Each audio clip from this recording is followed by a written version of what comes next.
Yes mega Bible quiz 2026 episode 120ലേക്ക് എല്ലാ പ്രിയപ്പെട്ട പ്രേക്ഷകർക്കും സ്വാഗതം. ബൈബിൾ പോർഷൻ പറയാം.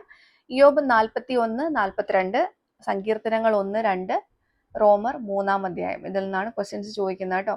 എല്ലാവരും ഓൾറെഡി വായിച്ച് മനസ്സിലാക്കിയിട്ടുണ്ടാവുമെന്ന് കരുതുന്നു. പ്രത്യേകിച്ച് സങ്കീർത്തനം എന്നുള്ളത് ആ തലക്കെട്ടും കൂടെ മനസ്സിലാക്കിയിട്ട് വേണം എന്താ പറയുക ബൈബിൾ വായിക്കുമ്പോൾ മനസ്സിലാക്കണം. കാരണം വെച്ചാൽ ചോദ്യത്തിൽ അത് ഉണ്ടാവാൻ സാധ്യതയുണ്ട് കേട്ടോ. അതിൽ നിന്ന് ക്വസ്റ്റ്യൻസ് ഉണ്ടാവാൻ സാധ്യതയുണ്ട്.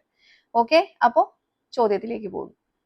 ആദ്യത്തെ ക്വസ്റ്റ്യൻ, ശത്രുവിനെ അടിച്ചു വീഴ്ത്തുവാൻ ഉപയോഗിക്കുന്ന ദണ്ഡായുധം ഏത്? ക്വസ്റ്റ്യൻ റിപ്പീറ്റ് ചെയ്യുന്നു. ശത്രുവിനെ അടിച്ചു വീഴ്ത്തുവാൻ ഉപയോഗിക്കുന്ന ദണ്ഡായുധം ഏത്? രണ്ടാമത്തെ ക്വസ്റ്റ്യൻ, രണ്ട് എന്നർത്ഥമുള്ള ഒരു പദവും വരി എന്നർത്ഥം വരുന്ന ഒരു പദവും ഒരു അവയവത്തിന്റെ പേരും ഉള്ള ഒരു വാക്ക് ഏത്? ക്വസ്റ്റ്യൻ റിപ്പീറ്റ് ചെയ്യാം. രണ്ട് എന്നർത്ഥമുള്ള ഒരു പദവും വരി എന്നർത്ഥം വരുന്ന ഒരു പദവും ഒരു അവയവത്തിന്റെ പേരും കൂടിയുള്ള ഒരു വാക്ക് ഏത്? ഓക്കെ. മൂന്നാമത്തെ ക്വസ്റ്റ്യൻ, എറിഞ്ഞു കൊള്ളിക്കുവാൻ ഉപയോഗിക്കുന്ന കൂർത്ത മുനയുള്ള ഒരു ആയുധത്തിന്റെ പേരെന്ത്?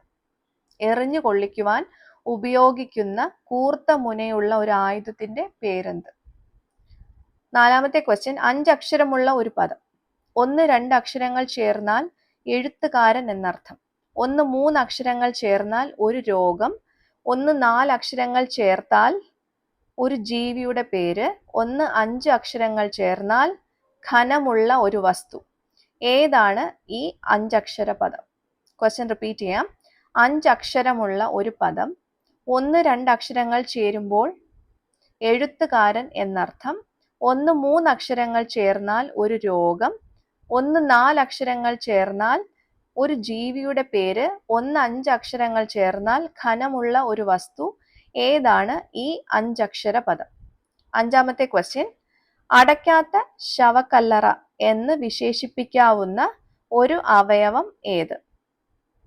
അടയ്ക്കാത്ത ശവക്കല്ലറ എന്ന് വിശേഷിപ്പിക്കാവുന്ന ഒരു അവയവം ഏത്? അപ്പൊ ഇതാണ് 5 ക്വസ്റ്റ്യൻസ് കേട്ടോ. കറക്റ്റ് ആയിട്ടുള്ള ആൻസേഴ്സ് എങ്ങനെ അയക്കേണ്ടതെന്ന് അറിയാമല്ലോ. താഴെ കാണുന്ന വാട്സപ്പ് നമ്പറിലേക്ക് നിങ്ങളുടെ ഉത്തരങ്ങളും വിത്ത് റെഫറൻസ് കൂടെ ചേർത്താണ് അയക്കേണ്ടത്.